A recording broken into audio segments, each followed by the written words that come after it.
I want you to picture calling your restaurant's credit card processor directly, on your own time, just to settle an argument in your own head, and being told that the processing fee your general manager had been deducting from the tip pool every single night for 3 years was almost 4 times higher than what the company was actually being charged. This is the story of Maya Torres, a bartender who made one phone call to satisfy her own curiosity and ended up uncovering exactly where a 6-figure chunk of her coworkers' tips had really been going. Maya Torres was 27 years old, and she'd worked at the Birchwood, an upscale restaurant and bar owned by Overlook Hospitality Group, for just over 3 years, working her way from server to lead bartender and de facto shift supervisor on the restaurant's busiest nights. Like most restaurants that ran a shared tip pool across front-of-house staff, the Birchwood deducted a stated percentage from the pooled tips each night before distribution, framed as covering the credit card processing fees the restaurant paid on all the tips that came through as card payments, rather than cash. The restaurant's general manager was a man named Doug Pemberton, 46, who'd run the Birchwood for 6 years and had a reputation, among staff, as demanding but fair, someone who worked the floor himself during a rush, who remembered regular customers by name, and whose staff generally trusted to be running the tip pool honestly, because questioning exactly how tip pool math worked wasn't something most servers had the time, expertise, or standing to do casually. Maya's first 2 years, she never thought twice about the tip pool deduction.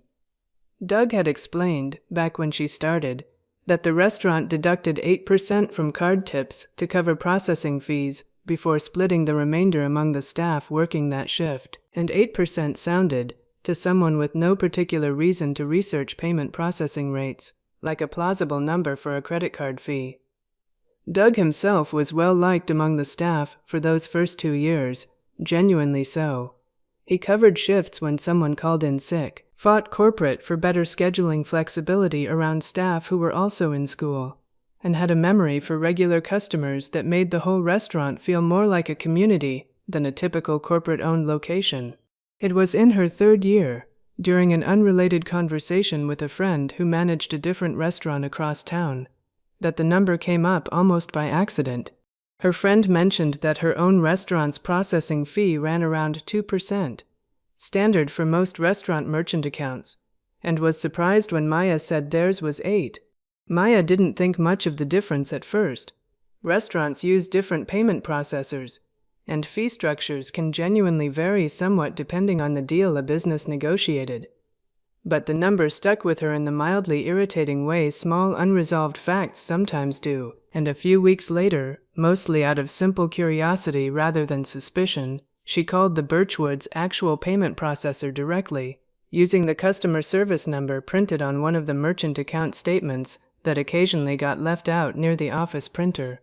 The representative, after verifying her identity as an authorized employee inquiring about the account, told her the restaurant's actual negotiated processing rate was 2.1% and had been for the entire 3 years Maya had worked there, 8% deducted, 2.1% actually charged. A gap of just under 6%, quietly taken off the top of the tip pool every single night, for at least 3 years, and likely longer. She sat with that discovery for a while, doing rough math in her head before she let herself fully believe it, because the implication was substantial. The Birchwood's card tips ran, on an average month, somewhere around $40,000. A 6% unexplained deduction on that volume came to roughly $2,400 a month, disappearing from the tip pool before staff ever saw their share, dressed up as a legitimate cost the restaurant was passing along. She didn't act immediately because she understood, even in that first moment of disbelief, how carefully this needed to be handled.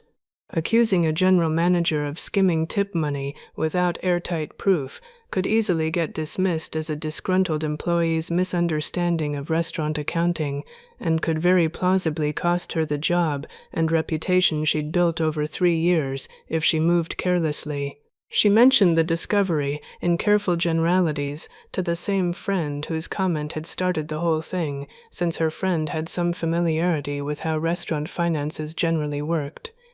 If you're right about this, don't just take it to him directly, her friend said.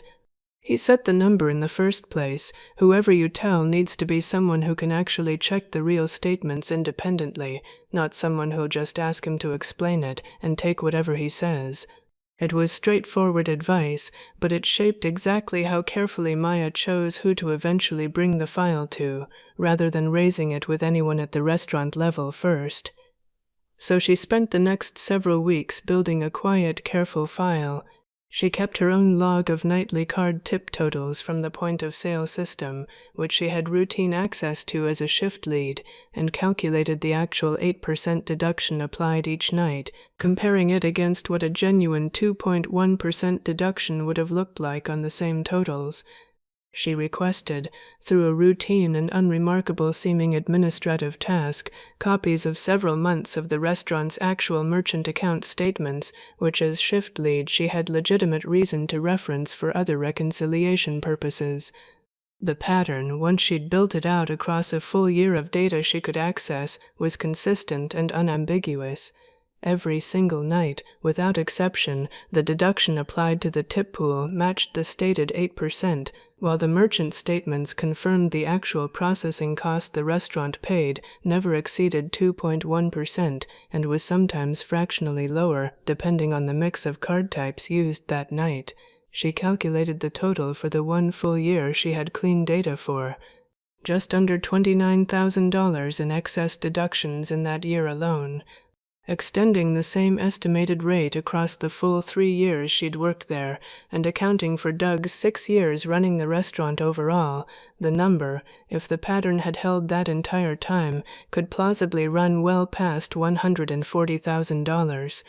She still didn't have direct proof of where the excess money actually went once it was deducted from the tip pool, only that it was deducted, that the stated justification for the deduction was false, and that Doug, as the person who set the deduction rate and had access to the restaurant's own financial reconciliation, was the only person with both the authority and the information to have set that number.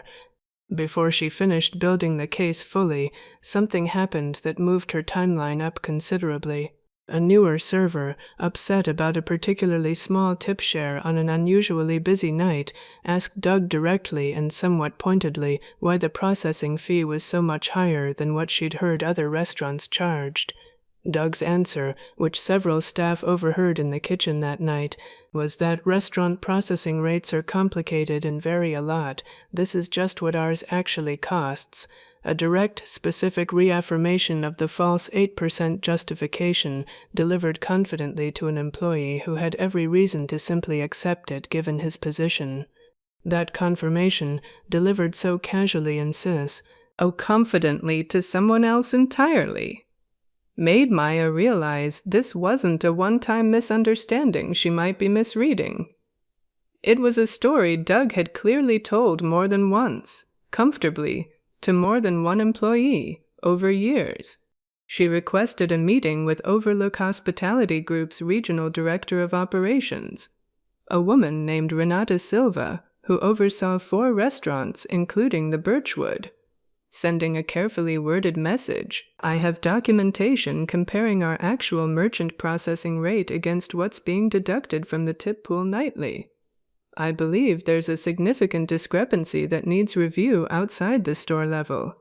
I'd like to share this before discussing it with anyone at the restaurant directly." Renata agreed to meet the following day. Maya laid out her file methodically. The merchant statements first, since they were an objective third-party document. Then her own year of nightly deduction logs compared against the true rate. Then, last, the specific conversation she and other staff had overheard confirming the false justification. She was careful about the limits of her own certainty. I can prove the actual processing rate, and I can prove what's being deducted nightly. I can't prove where the difference goes once it leaves the tip pool, only that it's been happening consistently for at least the year I have clean data for, and that Doug has personally confirmed the false rate to at least one other employee directly. Renata reviewed the merchant statements carefully, cross-checking the math herself against Maya's nightly logs, and confirmed the discrepancy was exactly as clean and consistent as Maya had described. "This needs to go to finance immediately," she said. "I need you to keep doing your job normally and say nothing further to Doug or the rest of the staff until I've had a chance to look into this properly." What happened over the following days moved quickly once finance was actually looking at the restaurant's own numbers rather than trusting Doug's stated deduction rate at face value. A full audit of tip pool deductions against actual merchant statements across the entire 6 years of Doug's tenure at the Birchwood confirmed the pattern had been consistent essentially the entire time, and banking records, once the investigation escalated enough to review them, showed a recurring pattern of transfers from an account Doug controlled into what appeared to be personal savings, timed within days of each month's tip pool distribution. The audit also found that Doug had adjusted the stated deduction rate exactly twice over 6 years, both times downward by a single percentage point. Always shortly after a corporate site visit or a new hire with restaurant management experience elsewhere joined the staff. Small enough adjustments to avoid ever looking suspicious on their own, but consistent with someone carefully managing how much scrutiny his number could survive without ever actually bringing it in line with the true cost.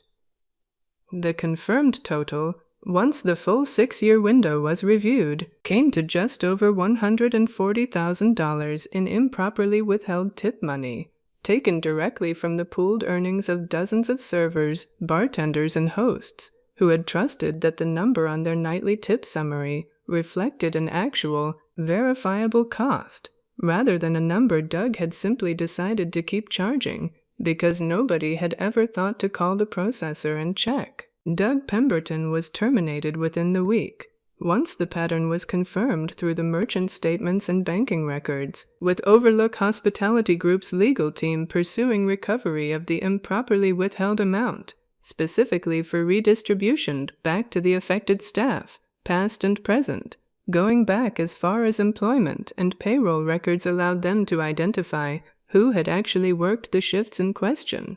Maya was, in the aftermath, credited clearly and publicly among the staff for the discovery.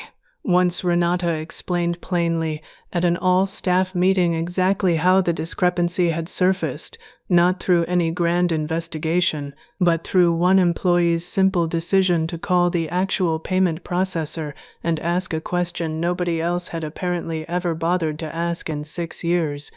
She was offered, and accepted, a newly expanded shift lead role with direct input into how the restaurant's tip pool policy was documented and verified going forward, including a new standing practice of posting the actual, current merchant processing rate visibly for all staff each quarter. Some weeks later, training a newer bartender on the restaurant's tip pool procedures, Maya found herself explaining why the processing rate was now posted openly rather than simply stated verbally by management, because for 6 years, all it took was nobody bothering to check, she said. One phone call to the processor, one question that took maybe 10 minutes total, and it turned out we'd all been trusting a number that was never true. Now nobody has to trust it. It's just posted, and anyone can check it themselves anytime they want. If you've ever had a nagging feeling that a number someone in charge quoted you didn't quite make sense, and let their confidence talk you out of just checking it yourself, make the call. It costs you 10 minutes and a moment of feeling silly if you're wrong. It cost the staff at the Birchwood 6 years of quietly missing money because nobody made that same 10-minute call sooner. Keep your file. Keep your receipts. The real number is usually one phone call away from whoever's actually charging it.